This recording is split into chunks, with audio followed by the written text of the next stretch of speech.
ಅದು ಸುತ್ತ 35 ಹಳ್ಳಿಗಳ ಅತಿ ದೊಡ್ಡ ಜಾತ್ರೆ. ಆಗಸದೆತ್ತರದ ತೇರುಗಳೇ ಆ ಜಾತ್ರೆಯ ಆಕರ್ಷಣೆ. ಗಗನಚುಂಬಿ ತೇರುಗಳನ್ನ ಎತ್ತುಗಳು ಎಳೆದು ಸಾಗುವುದೇ ಅಲ್ಲಿನ ಸೋಜಿಗ. ಆದ್ರೆ ಅಂತಹ ಅಪರೂಪದ ಜಾತ್ರೆಯಲ್ಲಿ ಅವಘಡ ನಡೆದಿದೆ. ದೇವಿಯ ಪವಾಡಕ್ಕೂ ಭಕ್ತರು ಸಾಕ್ಷಿಯಾಗಿದ್ದಾರೆ.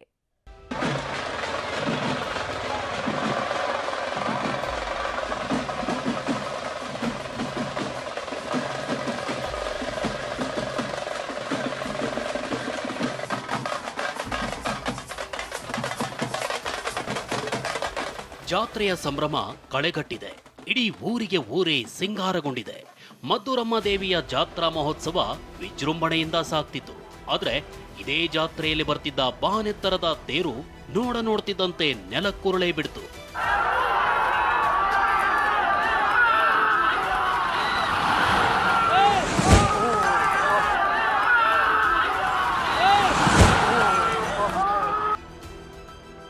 ಸಣ್ಣ ಎಡವಟ್ಟಿಗೆ ನೆಲ ಕಚ್ಚಿತು 163 ಅಡಿ ಎತ್ತರದ ತೇರು. ಮದ್ದೂರಮ್ಮ ಜಾತ್ರೆಗೆ ತೇರನ ತರುವಾಗಲೇ ಅವಘಡ.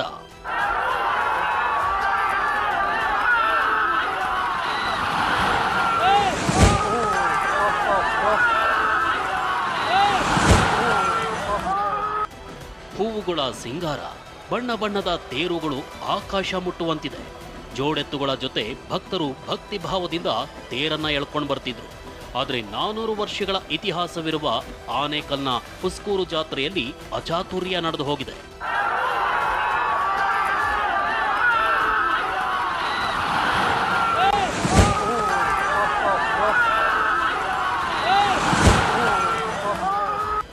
ಅಂದಹಾಗೆ ಮದ್ದೂರಮ್ಮ ಜಾತ್ರಾ ಮಹೋತ್ಸವ ಇಂದಿನಿಂದ ಶುರುವಾಗಿದೆ. ಈ ಬಾರಿ ಜಾತ್ರೆಗೆ 35 ಗ್ರಾಮಗಳ 7 ಬೃಹತ್ ತೇರುಗಳು ಸಿಂಗಾರಗೊಂಡಿದ್ವು. ಎತ್ತುಗಳನ್ನ ಸಿಂಗರಿಸಿ ತೇರುಗಳನ್ನ ಎಳೀತಾ ಊರೂರು ದಾಟ್ಕೊಂಡು ಬರ್ತಿದ್ರು.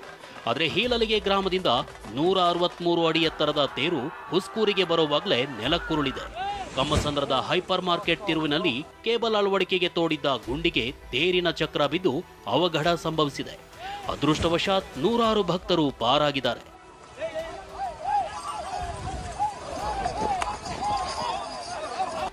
ನೋಡಿ, ಪ್ರಸಿದ್ಧಿ ಹೊಂದಿರುವಂತಹ ಮತ್ತು ಪವಾಡಕ್ಕೆ ಹೆಸರುವಾಸಿಯಾದಂಥ ತಾಯಿ ಮದ್ದೂರಮ್ಮನ ಜಾತ್ರೆಯಲ್ಲಿ ಈ ಬಾರಿ ಈಳಳಿಗೆಯ ಕುರ್ಜೇನಿದೆ ಅದು ಬಿದ್ದಿರೋದು ಒಂದು ರೀತಿಯ ಎಲ್ರಿಗೂ ಆತಂಕದ ಸುದ್ದಿ. ಕೂರ್ಲೆಲೆ ಅಂತರದಲ್ಲಿ ಒಬ್ಬ ಮಗು ಕೂಡ ಬಚಾವಾಗಿದೆ. ಅಂದರೆ ತಾಯಿಯ ಶಕ್ತಿ ಎಷ್ಟಿದೆ ಅಂದರೆ ಆಕೆಯನ್ನು ನಂಬಿ ಬರುವಂತಹ ಭಕ್ತರಿಗೆ, ಆಕೆಯ ಸನ್ನಿಧಾನಕ್ಕೆ ಬರುವ ಭಕ್ತರಿಗೆ ಯಾವುದೇ ರೀತಿಯ ಹಾನಿಯನ್ನು ಒಳಪಡಿಸೋದಿಲ್ಲ. ಆಕೆ ಸದಾ ಕಾಯುವಂತಹ ಶಕ್ತಿ ದೇವತೆ. ಒಂದು ತೇರು ನೆಲಕ್ಕುರುಳಿದು ಉಳಿದ 6 ತೇರುಗಳು ಮದ್ದೂರಮ್ಮ ದೇವಿ ದೇಗುಲದ ಆವರಣ ತಲುಪಿವೆ. ಭಕ್ತರು ತೇರುಗಳನ್ನ ಕಣ್ತುಂಬಿಕೊಂಡು ಮದ್ದೂರಮ್ಮನಿಗೆ ಭಕ್ತಿ ಭಾವ ಸಮರ್ಪಿಸಿದ್ರು. ಇವತ್ತು ತೇರು ಶನಿವಾರ, ನಾಳೆ ಹುಸ್ಕೂರಲ್ಲಿ ಜಾತ್ರೆ ಇರುತ್ತೆ. ತುಂಬಾ ಜನ ಬರ್ತಾರೆ. ತುಂಬಾ ಈ ಸುತ್ತ ಊರುಗಳೆಲ್ಲ ಎಲ್ಲರೂ ಬರ್ತಾರೆ ಜನ.